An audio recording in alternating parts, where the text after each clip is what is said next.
Hello! Must review something. I know, I shall review the Quickshot Supervision, which Guru Larry has kindly lent to me.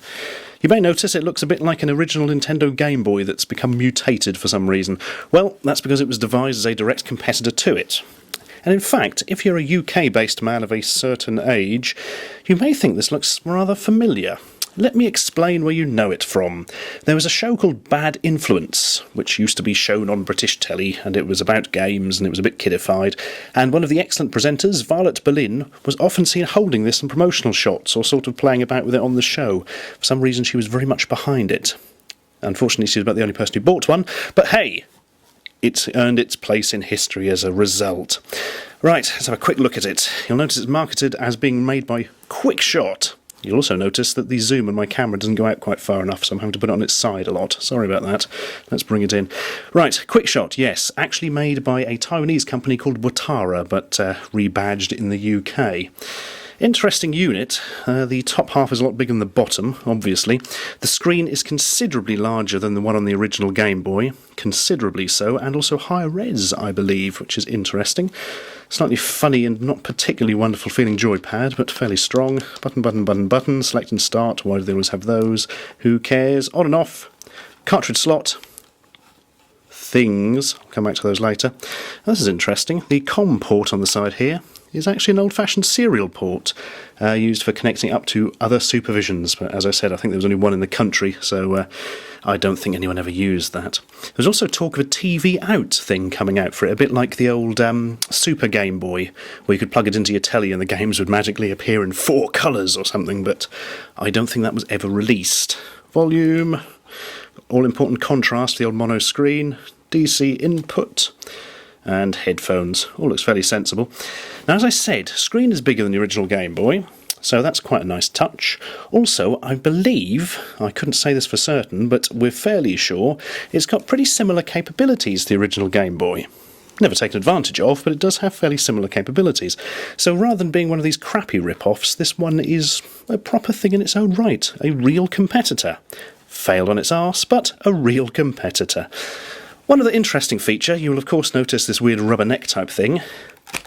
You can tilt the screen slightly, so you can play it at a slight angle so it's more uncomfortable, which is frankly a little bit strange.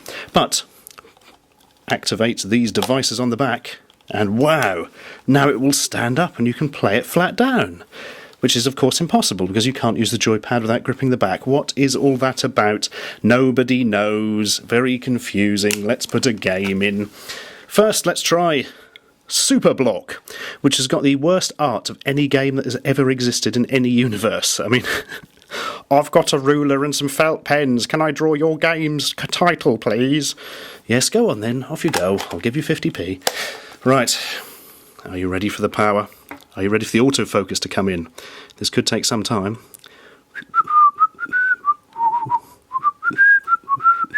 There we go. Fantastic. You can actually make a cup of tea and come back by the time the autofocus on this camera works. Right, turn her on. And it's not focused on it. This could be something of a problem. We'll be back after this important technical message. Wow, cut to another angle. I bet you never thought you'd see technical expertise like that in one of my videos. Just wanted to show you really what the device looks like in whole, and also for screen comparison, there is one of the original Game Boy screens.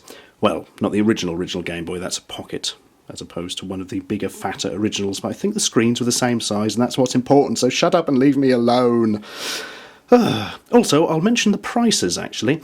The Supervision was considerably cheaper than the Game Boy. The unit itself was about 2/3 the price, possibly a bit less, and the games, I can't remember exactly, I think they were being sold for around half the price of a standard Game Boy game. But there we are, half the price, 1/8 the quality.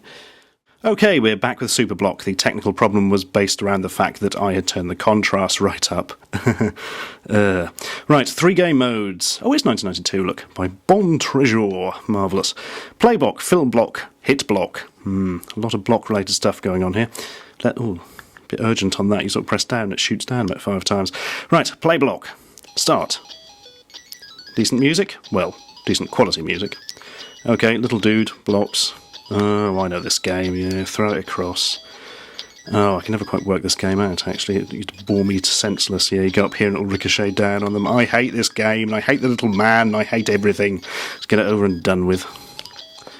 Here we are. I can never quite work out the wind conditions either. There's always sort of blocks left, but the little man's excited and jumping up and down in a terrifyingly blurry fashion. Actually, watch that block as it flies across. The original Game Boy screen was very, very blurry, and this is very, very worse. Look at that, you can't really see anything that's moving. That's not going to help action games. Also, the music is incredibly irritating. You fail! Death to you and your descendants. Oh well, end of that. That was Super Block. Now the far more important Christ Ball, or possibly Christ Ball for the more blasphemous among you. This was the one that came free with it, a bit like Tetris for the Game Boy. Except not as good. Travel Mate. Oh, it's a foreign copy. Travel Mate was one of the names this was called in another country. The unit, not the game. Right, Crust Ball. Go for it. It's a bit like Arkanoid, only the same. Level select. Beginner, average or expert. Absolute beginners, I think. Right. Yes, fantastic. Move left to right and your bat essentially disappears. We begin to see the technical limitations of this. Please don't tell me this music plays all the way through it. Wow. It's like somebody's really annoying ringtone going off in your ear the whole time. Did anybody ever use the headphone out on this thing? Anyway, fire that ball. Oh, that's better. Sorry, I apologise to the music people. And yeah, can't really see what's going on, all a bit blurry. And also, I've just noticed the ball only goes at right angles, so it'll only travel in 4 different directions. So this is kind of an immensely crap Arkanoid. That's for more than enough of that, I feel. Off she goes. And for the last cartridge I have, again, they've got some idiot with some crayons and a ruler to draw things, so they're not quite as badly as last time.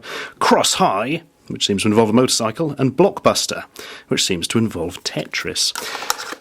Right, plug her in. Play! Supervision. Why did they call it Supervision? It makes you think you're going to have to look after staff or something. Go on, Blockbuster first.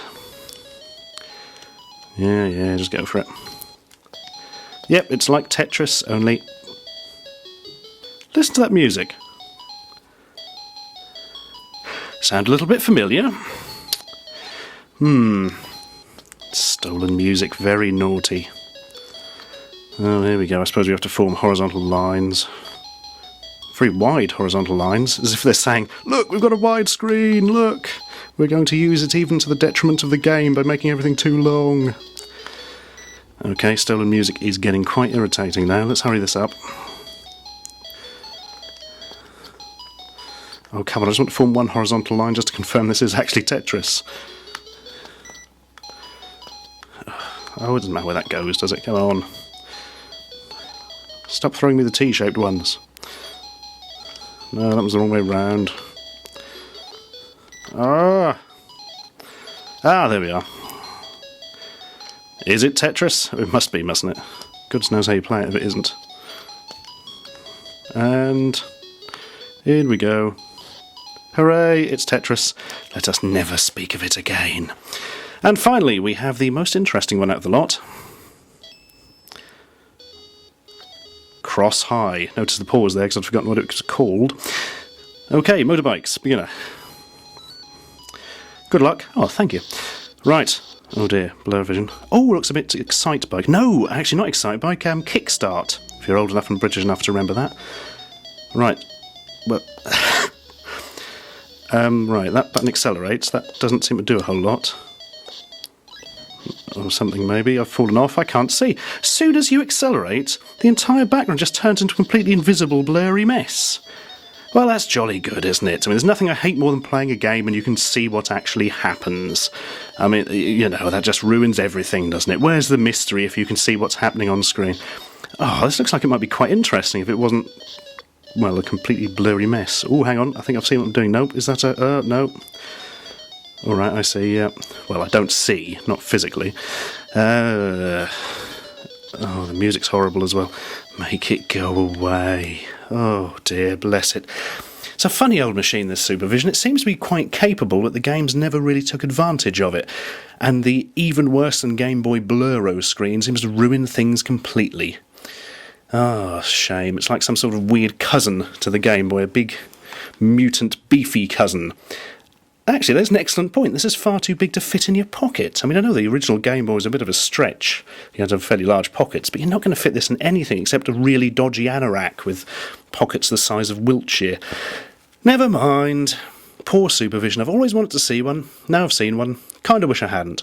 There were some interesting games. There is apparently a complete rip-off of R-Type, called something like S-Type or something, I believe, which is apparently quite good, not that you can really see it to play, and there's an excellent version of Pang or Super Pang, something along those lines, which is apparently tip-top, but again, can't really see it.